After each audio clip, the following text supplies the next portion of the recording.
Hello everybody, this is Mr. Rob and welcome back to episode number 17 of the No. Orleans Pelicans MyLeague series here on NBA 2K20. This is another live com, which means we're doing another monthly recap, this time looking back at the month of January to see what has been going on with our New Orleans Pelicans as well as what's been going on around the league. Now, the month of January was once again not a kind month to the Pelicans. As you can see, there's a lot of red L's on the screen. We're actually sitting at 15-35 on the season, a lot worse than we expected. We expected to be contending for a playoff spot at the beginning of the year, but different circumstances aside, here we are sitting at 15-35 through 50 games. And once again, we went 4-11 through the month of January. That's the exact same record we had in the month of December. So we've gone 8-22 in our last 30 games. Not ideal at all. There has been a lot of changes to these New Orleans Pelicans in the month of January. We got a new coach in Barney Rowe. Alvin Gentry's officially been kicked to the curb, as well as Michael Porter Jr. being a important part of the team thanks to the trade for Nicolo Melli and a pick we gave up, which I'll review shortly, but I talked about a couple episodes back. But we're back into the month of January, about to start the month of February. As you can see, we got about a week and a half before the All-Star break. That should be a lot of fun, but last game we did watch was this loss to the Grizzlies, 111-97. I did go ahead and simulate one more game, and that was a game at the Houston Rockets, which you can see we got absolutely annihilated by, 148-101, giving 45 points in the fourth quarter. Westbrook and Harden, the duo in Houston, just put on a show. 98 combined points, 55 for Westbrook, 43 for Harden. I mean, they almost outscored our entire team, as we only scored 101 points as a team. That's crazy. We were led the way by Michael Porter Jr. and Zion Williamson, which is very good to see. Porter Jr. had 22 points in his second ever game as a Pelican, while Zion had 20. Other than that, had a little bit of contribution for Favors, but not much to go around. Offense hasn't been that stellar. Redick got the night off. Took a night off. He's not hurt. He just got the night off. Same with Holiday. So we were without two of our best players in this game, but we got absolutely creamed in that one. So that's what's been going on with the Pelicans. Start off with the transaction report.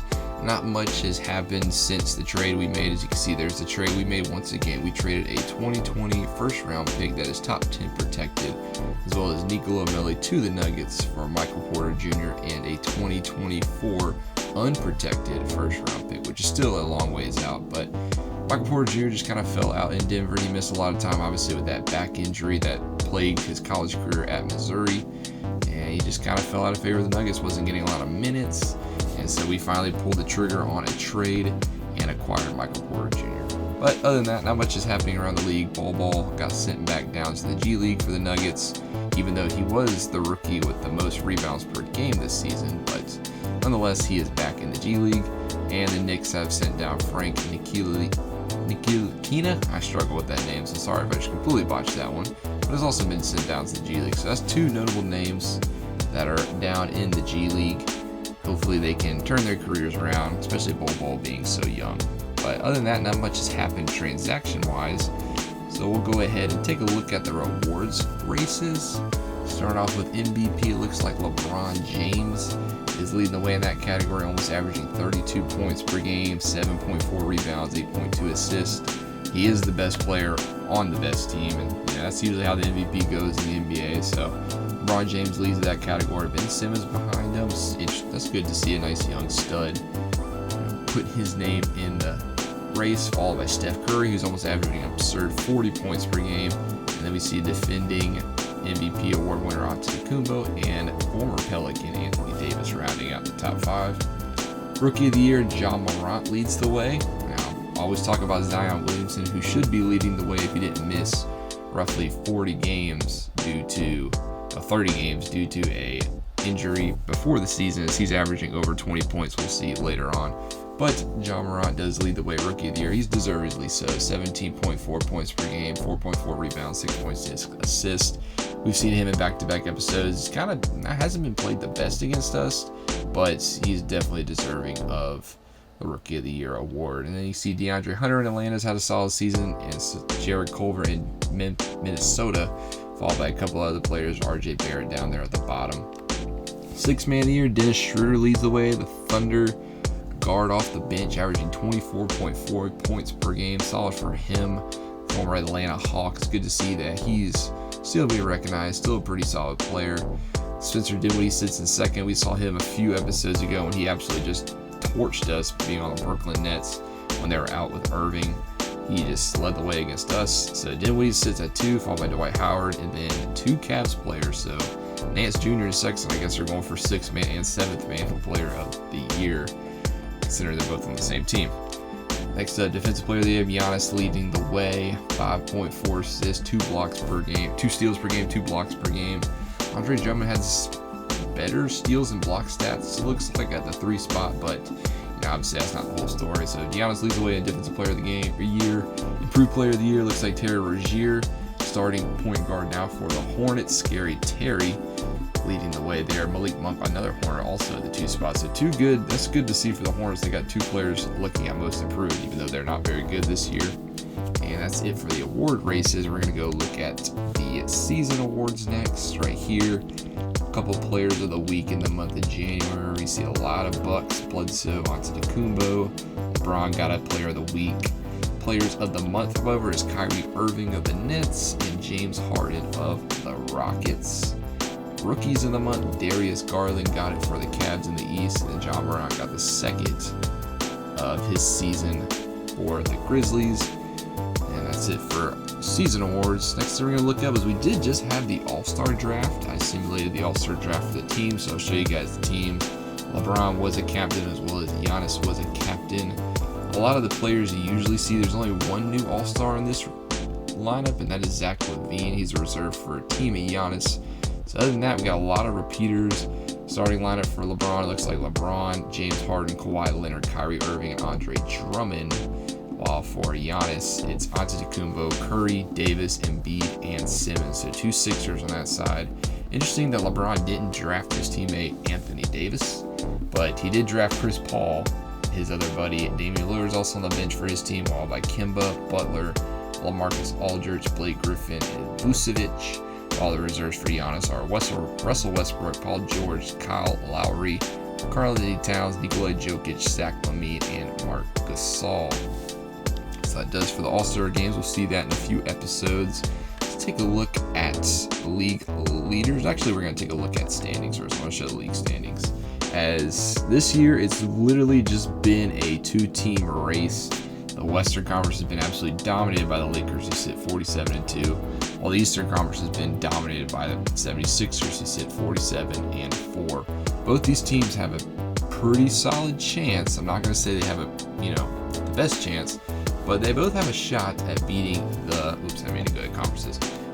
beating the 73-9 Warriors from a few seasons ago. As Lakers 47-2. And the 76ers sit at 47-4. So maybe we're shooting for a 76ers-Lakers final, but still early to tell. We still got 32 games on our end. There's still a lot of games to be played in the season. Rockets sit at the 2 seed in the West, followed by the Clippers, Warriors, Nuggets, Jazz, Timberwolves, and Spurs round out the 5 seeds, 8 seeds, still trying to keep that postseason streak alive of how many times they've gone to the postseason in a row.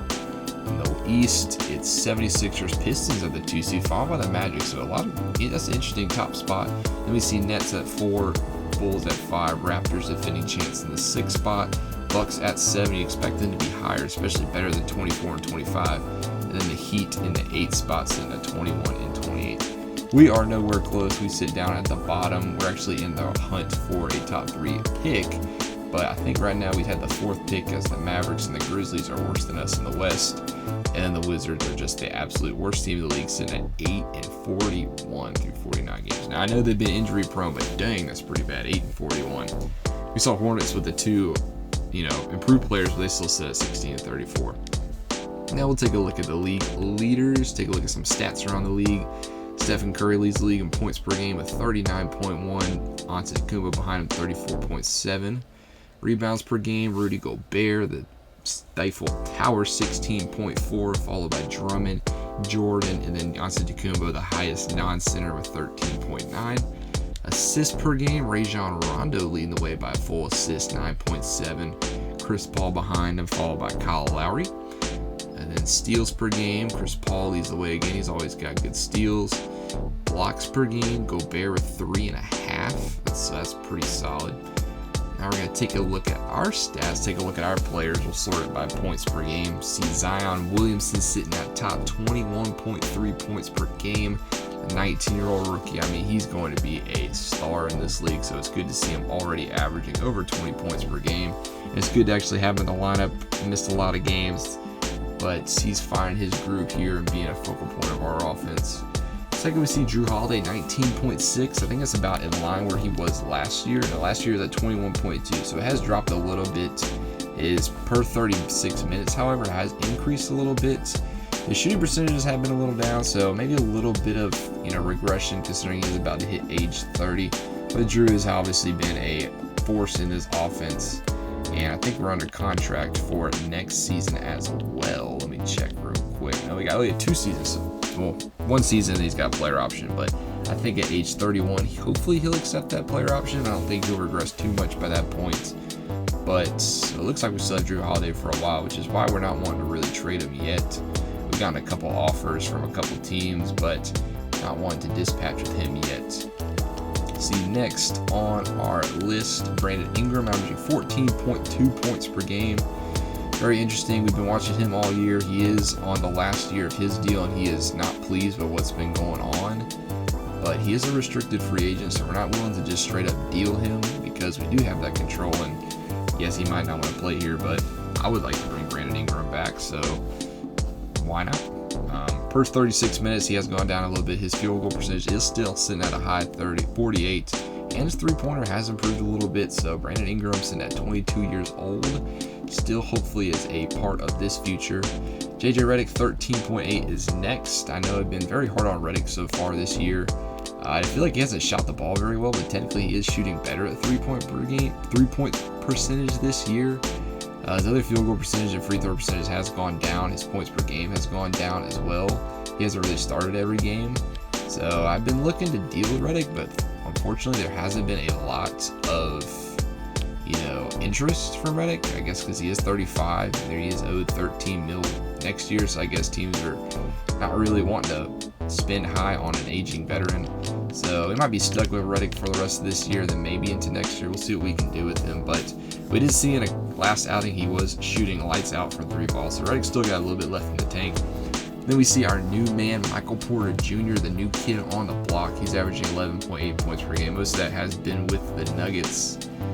He's seen him 2.2 games actions. We just saw he dropped 22 against the Rockets. So hope to see him really factor into our future. His play will really dictate maybe what we do with Brandon Ingram. I mean, if he comes in and lights out, he might be our starting small forward for the future. If he kind of struggles, I'd be more inclined to bring Brandon Ingram back. But I mean, Brandon Ingram is 1 year older and 2 overall spots better. So very interesting dynamic going on right there. Then we have Derek Favors. We go into the single-digit points per game now, 9.6 points per game. He averaging 10.1 rebounds. Pretty sure that leads the team. Solid veteran. He's been serviceable. He's done what he's really supposed to. His points per game averages is way down. His field goal percentage is way down. He is 28. He is on a 1-year deal. I'd maybe like to bring Favors back next year. We do have a couple rookies, a couple of young guns, and Jackson Hayes and Zion can also play the 5, but I've liked Derek Favors. I think he's been a solid vet, and I can't really pick too much about him. He'll look for his next, though, averaging 9.5 points per game, so only 0.1 points less than Favors, but a whole 4 years younger than Favors. The other thing about Jaleel is he's come out and said, I don't want to play for you guys next year, so that kind of sucks. He is a free agent. He is only 24, so I was hoping to get a little bit more out of Jaleel. His defense really is pretty poor, though, so he is mostly an offensive weapon off the bench, but that's kind of all I really like from him. He is a good second-team player. Points per game per 36 minutes. His field goal percentage has gone down, but, I mean, I've liked Jaleel before. I think he's been very serviceable as a backup center, but hopefully we'll find a way to bring him back next year. Next up, Lonzo Ball, our starting point guard, who's averaging 8.9 points per game.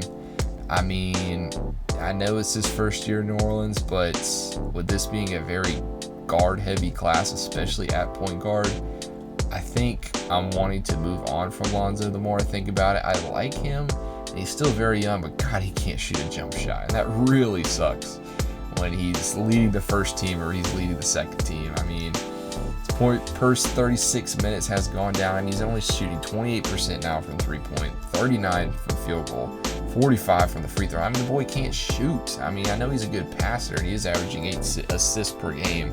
That's definitely the highest on the team, but I like my starting point guard at least to be able to score the rock when he needs to. And maybe we go in a different direction. Maybe we end up with his brother. Who knows? But, you know, I don't know. Lonzo, maybe he is back up, but I don't know. E'Twaun Moore is next. He is currently out, though, with a left finger hairline fracture. He will be back relatively soon, though. Probably not the next game we see, but 7.4 points per game, 30 aged veteran. I don't know why I'm saying 36, but I think he's also a free agent after this year. Yeah, he is. And he's been there. I think he's been a solid veteran off the bench. I just worry that he's going to regress a lot this offseason. And I'd like to bring him back as a bench player, though. He can still shoot the 3 ball, so we'll see with E'Twaun Moore. Josh Hart, 5 points per game. I thought he's been very well so far, but he's only averaging 5 points per game. It's weird because I like a lot of these players, but we're just not playing very good this year. I don't know if it's just a coaching thing or it's just they're too young yet. But I like Josh Hart too, also 24 years old, solid backup. We'll see what happens to him. Jackson Hayes, the 4 points per game, averaging 4 rebounds per game, which is weird. I guess the simulation games he's not playing very good because every single time I play with Jackson Hayes, I like having him on the floor. I think he's a very good back to the basket player. I think he can definitely score inside. He's a good defender. So age 19, I mean, the former 8 overall pick, maybe get some action next year. I don't know if he's quite ready for a starting position, but you know, I guess he is averaging 35% field goal. Geez, that's not good at all for a center. So it's not good at all for anybody, but you know, we'll see what happens. He probably will be the backup center next year, I would assume, especially with Jaleel wanting to go and Favors being a free agent. I just don't think he's ready, though, for the starting position.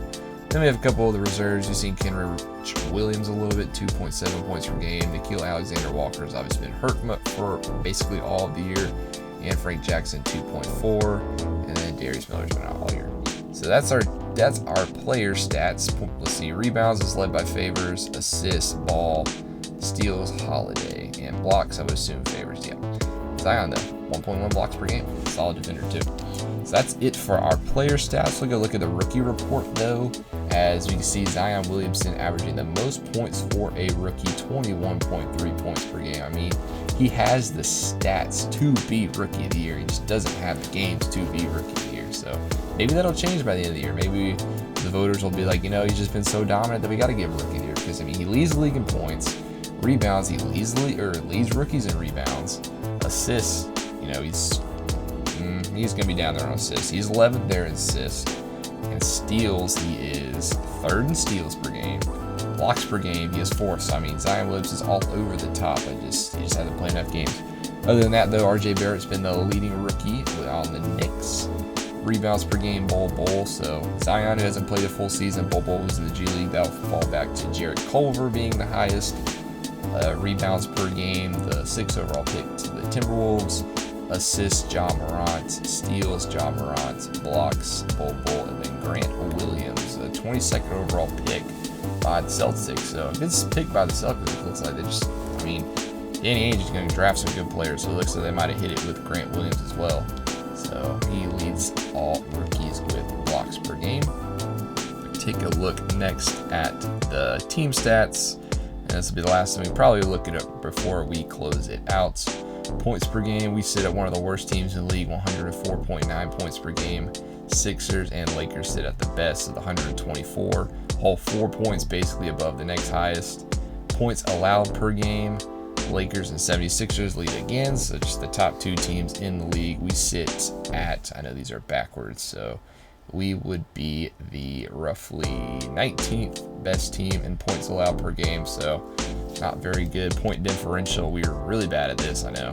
Negative 8.8, so 4th in the league, or 4th worst in the league. Field goal percentage, not very good as well, 26th.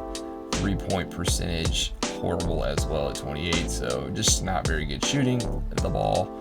Free throws are one of the worst. No, we are the worst. 70.